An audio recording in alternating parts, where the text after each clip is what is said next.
बच्चा के जे हर्निया होइ छै, जे हम सब आई चर्चा करबै इंग्विनल हर्निया के, जेकरा कहै छियै ग्रॉइन के हर्निया। मतलब एब्डोमेन के जे नीचा के पार्ट होइ छै, जांघ और एब्डोमेन के जे हिस्सा होइ छै जतऽ जुड़ल रहै छै, ओहि ठाम अहाँ के मसल के डिफेक्ट, कमजोरी के वजह से हर्निया भऽ जाइ छै। ज्यादातर ई कंजेनाइटल वेराइटी होइ छै।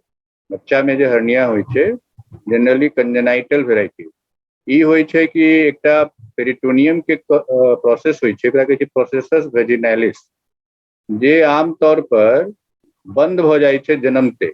लेकिन जे बच्चा में हर्निया होइ छै ओकर ई जे पेरिटोनियम के जे प्रोसेसस वेजिनालिस रहै छै वो ऑब्लिटरेट नहीं होइ छै, मतलब वो बंद नहीं भऽ सकै, तैं हर्निया भऽ जाइ छै।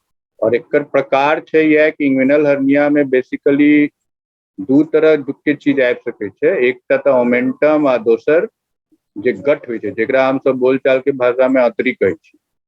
या तऽ गट आबि जाइ छै या नहीं तो ओमेंटम आबि जाइ छै ओहि हर्निया में। तऽ ओमे दू तरह के होइ छै प्रकार। एक तऽ सिंपल हर्निया जे रिड्यूस हो जाइ छै, आ एकटा जे रिड्यूस नहीं होइ छै ओकरा हम सब इनकार्सिरेटेड या ओकरा स्ट्रैंगुलेटेड हर्निया कहै छी। बच्चा में हर्निया के वजह हम अखने कहलू ने कि जे टेस्टिस, जे बच्चा के स्क्रोटम में जे टेस्टिस आबै छै तो साथ में पेरिटोनियम के लॉ के आबै छै नीचा स्क्रोटम में।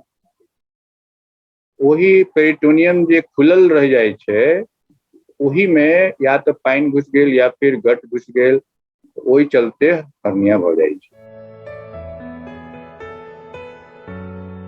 जखन बच्चा में हर्निया होइ छै ने तो ओकर आम लक्षण यह छै कि ओकर पेरेंट्स, माय बाप जे छै ओकरा नोटिस करै छै कि ग्रोइन में एकटा स्वेलिंग, जखने बच्चा कानै छै ने तो ओकर ग्रोइन में स्वेलिंग जकाँ दिखाई दै छै। जे तऽ नॉर्मल कोनो स्वेलिंग ग्रोइन में जे भऽ जाइ छै कानक काल में, ओकरा पेरेंट्स नोटिस करै छै।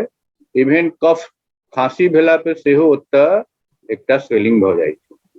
वह सबसे पहिल लक्षण होइ छै, जे द्वारे पेरेंट्स जो बच्चा के लऽ कऽ हमरा सबके लग आबै छै दिखावल।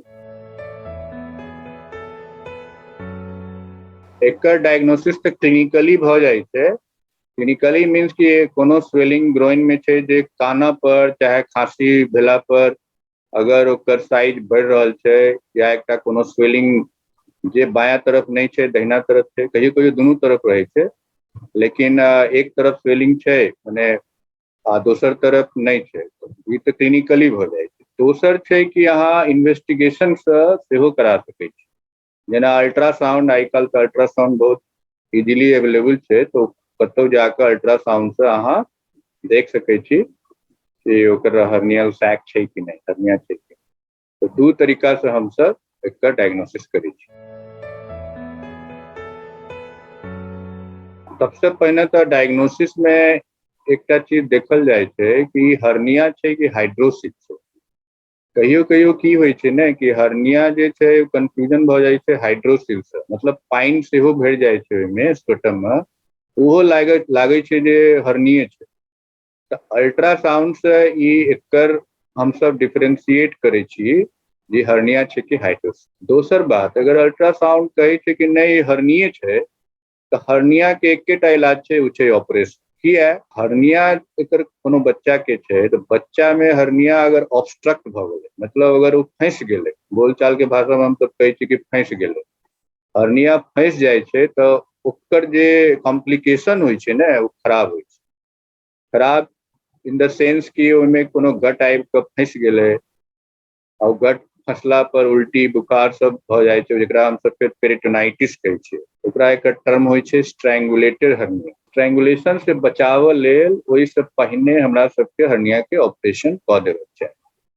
तो हर्निया जखनो, चाहे वो बच्चा हो चाहे पैघ हो, बच्चा में बेसी जरूरी छै कि अगर हर्निया छै तो ओकर इलाज जल्द से जल्द कऽ देबाक चाही।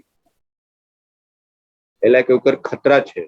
अगर बच्चा के हर्निया रिड्यूस नहीं भऽ रहल छै, फंसि गेलै, तो ओकर जानो जा सकै छै कोनो कोनो, तैं ऑपरेशन केनाइ जरूरी होइ छै। इएह एकटा निदान छै। जेना अहाँ पुछलहुँ ने कि कोनो आरो विकल्प नहीं छै ओकर, हर्निया अगर बच्चा में भ गेल, खास करके नवजात में या 1-2 साल के अंदर में, तो ओकरा जल्द से जल्द कोशिश करबाक चाही जे भ जाए।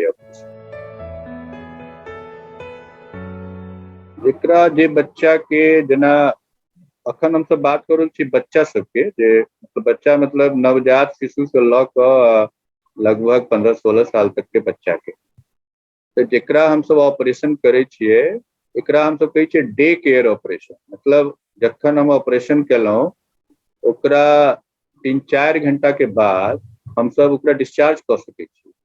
लेकिन जहां तक उबरऽ के बात छै, तो 3-4 दिन 5 दिन लागि जाइ छै सब चीज टाका ताका गलऽ में। कंप्लीट रिकवरी में हमरा लागैए कम से कम 1 हफ्ता के समय लागि जाए घाव ताव सुखऽ में। हालांकि बहुत छोट इंसिजन से होइ छै, लेकिन तखनो घाव सुखऽ में 5-6 दिन तो लागि जाइ छै। ई तो कंजेनाइटल डिजीज होइ छै, मतलब एकर बचाव नहीं छै। जेकर हर्निया जेकरा होइ छै, ओकरा मसल के डिफेक्ट होइ छै जन्मे, मतलब पेट के अंदरे से होइ छै। कंजेनाइटल के मीन्स भेलै कि जखन बच्चा पेटे में रहे छै, ओही समय से जेकर टेस्टिस नीचा उतरे छै, ओकर अगर मसल में किछ कमजोरी भ गेलै, जेठाम ओपनिंग रहे छै, एमर से भ के टेस्टिस नीचा उतरे छै, तो ओकरा नॉर्मली जे की होइ छै कि वो जो प्रोसेसस वेजाइनालिस होइ छै, वो ऑब्लिटरेट हो जाए छै, मतलब बंद हो जाए छै। जेकर बंद नहीं भेलै, ओकरा हर्निया होवे के चांस बढ़ जाए छै।